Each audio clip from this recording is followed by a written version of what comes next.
Magandang umaga po sa ating lahat.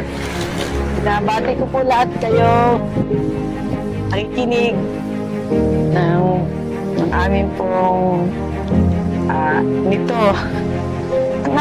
Ang ating topic for today po is Redemption through Christ. Ang pagtubos ng ating Panginoong Hesus. Ang katubusan po, ito po yung pinakapuso ng gospel. Sa biblikal na pananalita, ang katubusan, ang ibig sabihin po ito ay muling bilihin o iligtas o palayain sa magitan po ng pagbabayad ng angkop na alaga.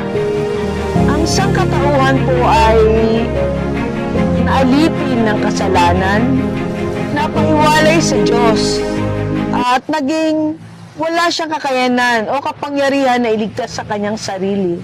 Subalit ang Diyos sa kanyang pag-ibig ang nagkaloob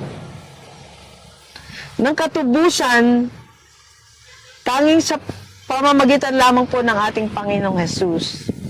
Ang una po ay ang pangailangan ng katubusan. Ang kasalanan ay iniwalay tayo sa Diyos. Sabi nga po sa Roma 3:23, ang lahat ay nagkasala at hindi nakabot sa pamantayan ng Diyos.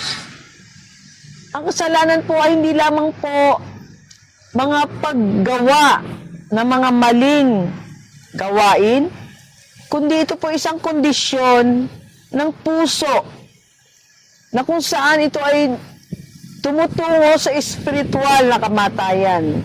Sa ngayon po sa Roma 6:23, wala pong halaga ng mabubuting gawa o relihiyon o moralidad na pwede pong mag-erase ng ating utang o ng utang ng kasalanan. Ang pangalawa po, si Kristo ang nagbayad ng halaga.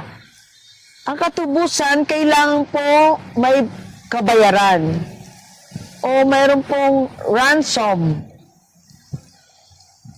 Sa Mark 10:45, ang sabi rito, "For the Son of Man came not to